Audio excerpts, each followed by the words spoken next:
សួស្តីបងប្អូនទាំងអស់គ្នាថ្ងៃនេះយើងនឹងសិក្សាអំពីការប្រើប្រាស់ sum និង any តើវាមានលក្ខណៈខុសគ្នាដូចម្តេច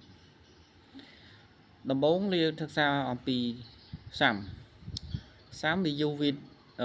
request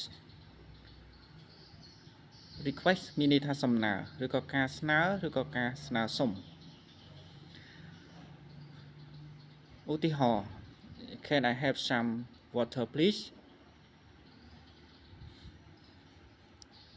ត្រង់កន្លែងណាដែលយើងគិតថាជាសំណើគឺយើងស្នើសុំឲ្យនរណាមួយយកទឹកឲ្យយើងឬក៏បំពេញតម្រូវការឲ្យយើងស្នើសុំឲ្យគាត់ជួយយើងណា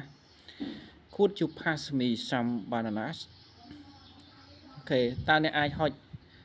អូខេឲ្យចេកឲ្យខ្ញុំខ្លះបានទេឬក៏យកចេកឲ្យខ្ញុំខ្លះបានទេអូខេ Can I have some fruit mother បាននេះថាសុំឲ្យម្ដាយនឹងយកផ្លែឈើឲ្យយើងខ្លះជាសំណូមពររបស់អូខេដូចជាកូនដូចជានរណាម្នាក់ Can I have some more tea អូខេ Can I have some more tea បាននេះថាតើខ្ញុំអាចត្រូវការតែបន្ថែមបានទេឬក៏តែមួយចំនួនឲ្យខ្ញុំបានទេណាបានន័យថាស្នើសុំឲ្យនរណាមួយយកឲ្យយើងអញ្ចឹងណាហើយចុងក្រោយយើងលក្ខណៈ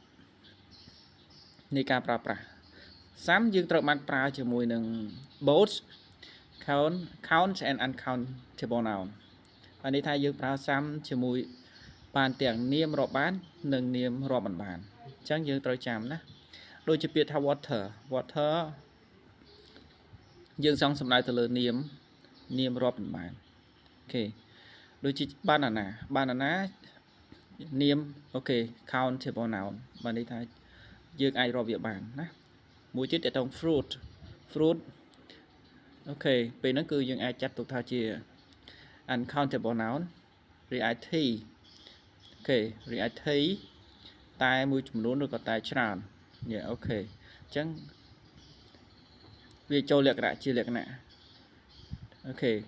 ច្រើនណាអូខេអញ្ចឹងភាគបន្តយើងនឹងចូលដល់ការប្រើប្រាស់sumមួយទៀតណាអូខេអញ្ចឹងអរគុណច្រើន Thank you